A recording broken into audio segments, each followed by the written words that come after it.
Ok, deci salutare toată lumea! Numele meu este Mr. Valerian, bine v-am găsit la un nou episod pe acest canal. De aceasta ne jucăm Minecraft cu versiunea de 1.12.2 pentru că mă gândeam la o idee nouă și anume să facem o serie destul de nostalgică cât și una destul de interesantă și anume cu cât creștem, adică cu cât avansăm cu această serie, cu atât mărim și băgăm mai multe versiuni. Adică dacă de exemplu ajung full iron și trebuie să găsiți diamante, noi upgradăm cu 2, nu știu, 1.14, 1.15 și tot așa. Bun, înainte de a începe, nu uitați să apăsați butonul de like și un subscribe și să intrați pe serverul meu de Discord, linkul aveți în descriere. Suntem ceva oameni, facem o comunitate frumos acolo de Minecraft, de ce-o-fi și toate cele. Bun, hai că dăm pe single player și create new world și punem, cum se numește seria? Polaria. On game mode, survivor, hardcore. Mamă, pe atunci era hardcore. Bun, more world options. Ce pe aici? Generate structură on. Dăm și chest. Nu. Aolo, nu, fără comenzi. Îi dăm doar așa, seed-ul. Nu, stați, la seed cred că știu ce pun. 6-7-6-7. Hai să dăm cu noroc. Hai, îi dăm bătaie, generate world. Hai să vedem. Chiar curios și câte FPS-uri am pe lumea asta și o să punem și shader și... Bă, suntem aici pe lume! God damn!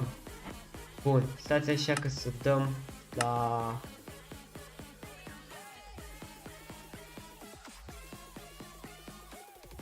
Mai un pic mai încet. Parcă se aude prea tare. Da, hai că dăm așa. Da, voi auziți?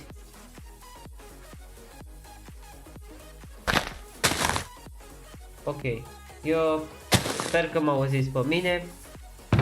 Bun, hai să vedem ce avem pe aici. Mamă, cum a arătat textura înainte, no? Deci chiar am meritat să fac video ăsta. Deci, mamă, cum a arătat totul înainte. Bă, deci mi-a fost dor.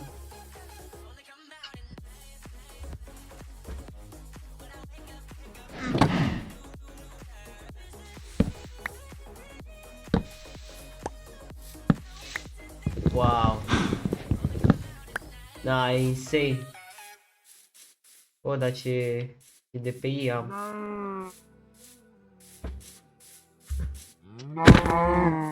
Dintr-un hit am. Dovezi random. Bă, deci cât de frumos a arătat tot înainte. Hai că vreau să dăm de sat. Deci vreau să văd la sat. Este versiunea asta. Ok, deci este versiunea în care practic satul nu era atât de făcut bine, înțelegi? Hai să-i dăm cu shader. Dar înainte să-i dăm cu shader vrem să vedem ceva. Deci video game. Bun, și vrem să vedem la pas. Fantasy pas. 14. Hai să dăm și cu shader. BLS-ul, eu am BLS. Mă. Și gata. Done. Vai de capul meu, ce frumos arată. Deci nu-mi vine să cred. Bun. Deci arată extrem de frumos. Deci uitați-vă și voi cât de frumos arată tot. Bun, da, eu n-am verificat o chestie. Hai să vedem câte FPS-uri am fără shader și câte am cu shader. Vreți să vedem acum. Deci avem shader-ul pe off. După cum se vede. Nimic. Bun. Hai să vedem. F3. De ce e atât de puțin? Ok, probabil că pe atunci nu era atât de optimizat Minecraft-ul încât să-mi pună FPS, dar nu înțeleg de ce e atât de puțin. E 159, 143. Dacă stau pe loc 500. Nu știu, eu pe cea mai nouă versiune aveam undeva la vreo 700 de FPS-uri.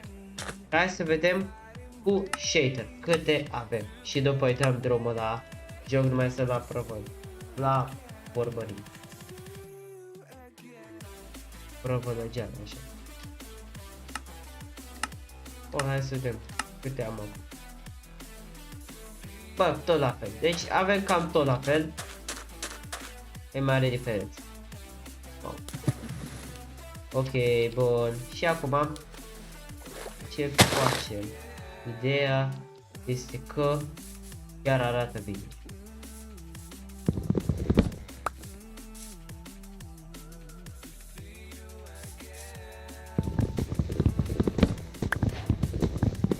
Și să scrieți în comentarii dacă mai vreți episoade cu Minecraft și cu această serie Polaria. Eu o să fac într-un fel ca să salvez fișierul mapei și să pot să upgradez.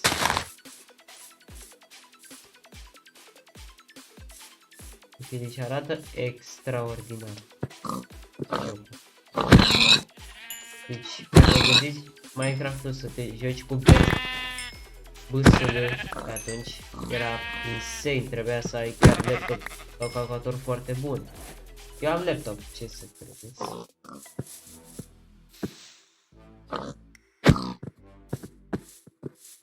Oricum, da, jocul chiar arăta bine rădunat.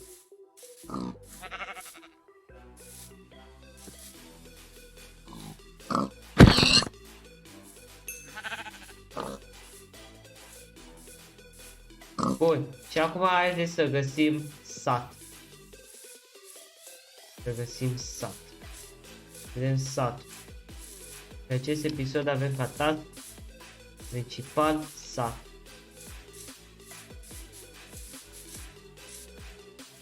Haideți să vedem dacă îl găsim.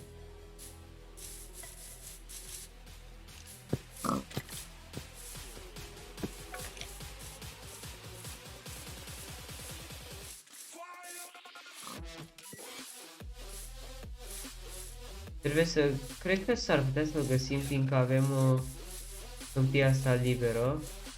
De obicei când e câmpie liberă înseamnă că e sat prin apropiere.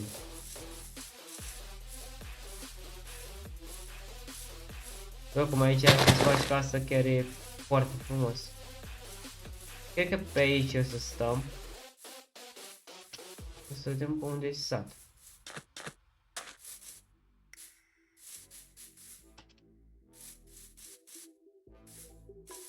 Hai să vedem.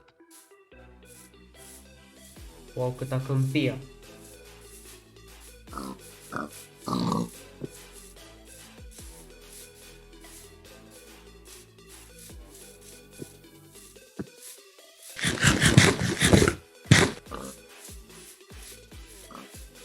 Și unde e satul meu?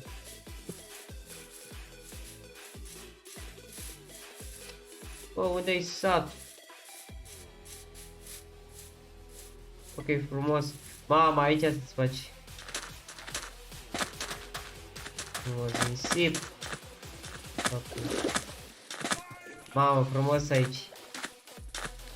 O bune că e frumos aici, pe aici să-ți faci.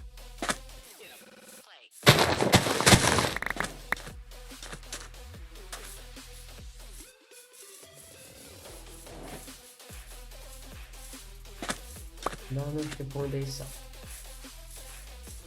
Cred că s-ar putea să ne mutăm pe aici. Mamă, deci bă, la cum arată mapa asta, chiar îmi vine să mă joc și eu non-stop. Deci, la și BLS-ul. Bă, versiunea acesta.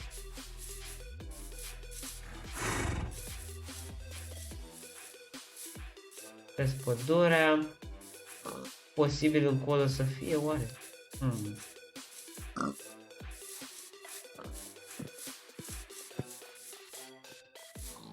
Să ții minte. Încolo e locul ăla frumos.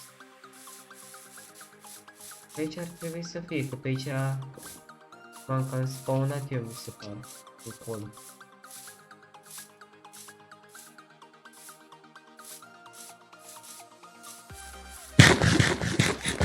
Acum, nu știu, sincer să ar trebui să fie întrebare. Acum frumoasă câmpie, tot ce trebuie. O să mergem și imediat la minat. Asta chiar merge chestia asta cu toți. Ah, da, chiar merge. Care am pus-o mai înainte din setup. Am văzut.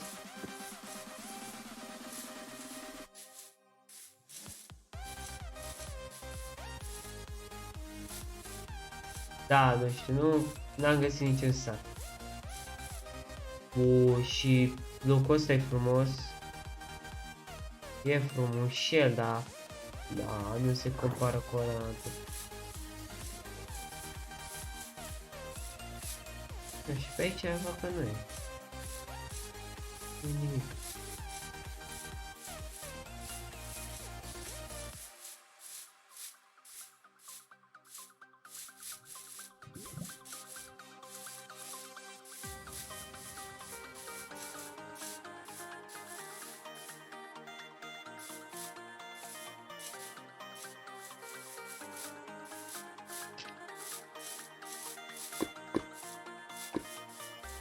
Da, deci și da,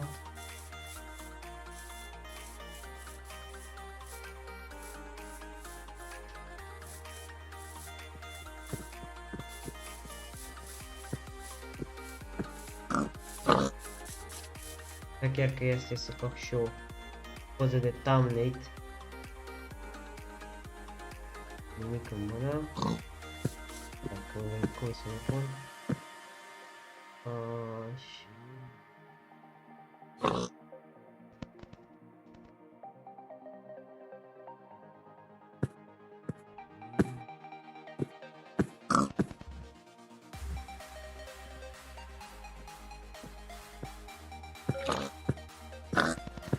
Gata. Bun. Și acum...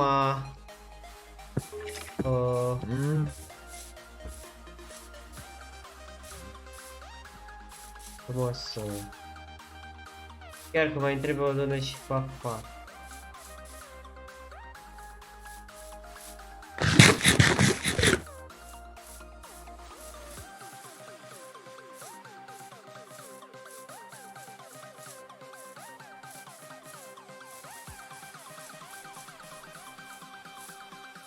Mamă, frumos cer. Da, acum mergeam să fac o poză, stați așa. Acum mergeam să fac o poză. Deci așa e prea frumos. Acum merge să fac o poză. Pentru episod. Gata.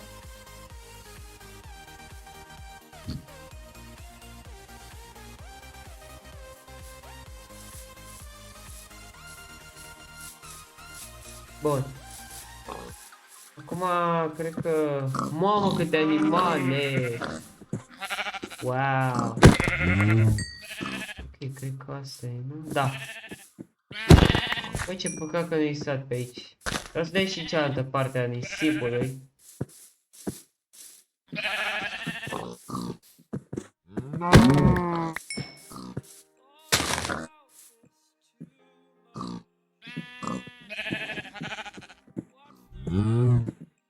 Și acum dăm aici lemnul. Diferit arăta și lemnul și aveți și crafting table. Bun, și lemnul. Dacă mai repede că începe noaptea.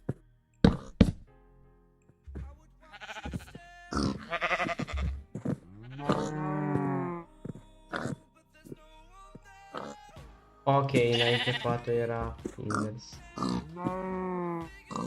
Da.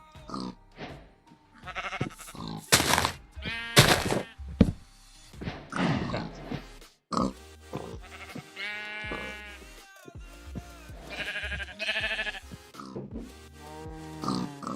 Mi pare că pe 1.12 era versiunea în care era totul mai colorat așa. Rugat mai multe culori pe față.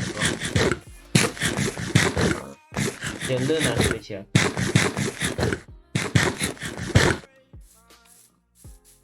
Bun.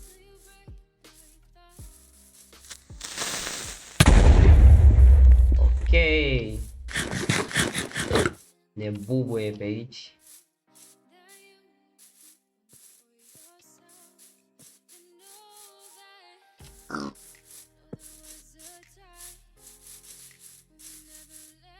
Oare să băgăm research spec-uri? Nu știu. Deși ar merge, sincer.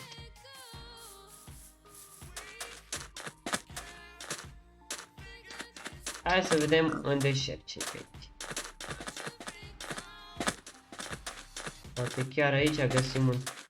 Poate găsim o piramidă. Să nu mă rog. Dar oricum, frumos, frumos. Mie îmi place să fac case și din sandstone. Încerc să vă zic. Și parcă din lemn. Și din lemn e chiar frumos. Nu zic de la...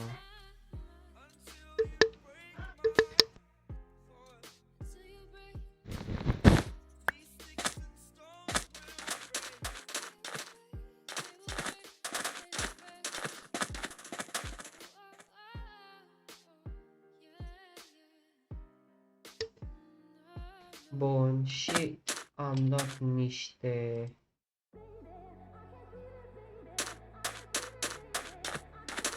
cactus, fiindcă cactusul chiar e foarte bun. Uite, ce poate să facă.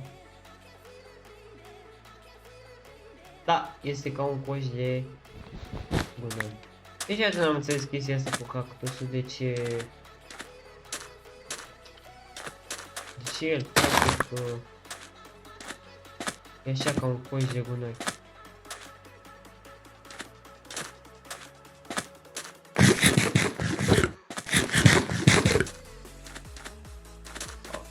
Și acum avem savană. Aici e apă. Da, aici e apă. Avem savana care nu știu ce se poate aici cu ea. N-am ce face cu ea. E poroi. Dar niciun village. Ok.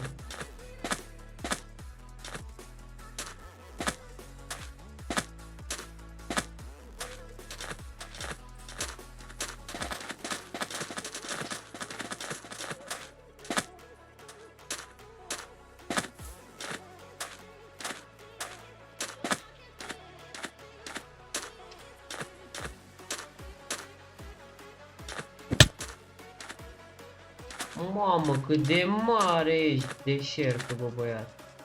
Ok. Bun. Nu stăm acum să le explorăm pe tot. Fiindcă ar dura foarte mult.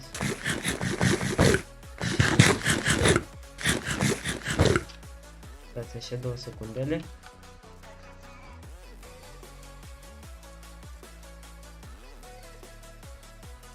Bun. Deja este minutul 19 de când filmez. Bun, hai să ne întoarcem înapoi și să ne punem un semn pe aici. Hai să voi și pe aici. Ia. Poate găsim ceva? Nu găsim nimic.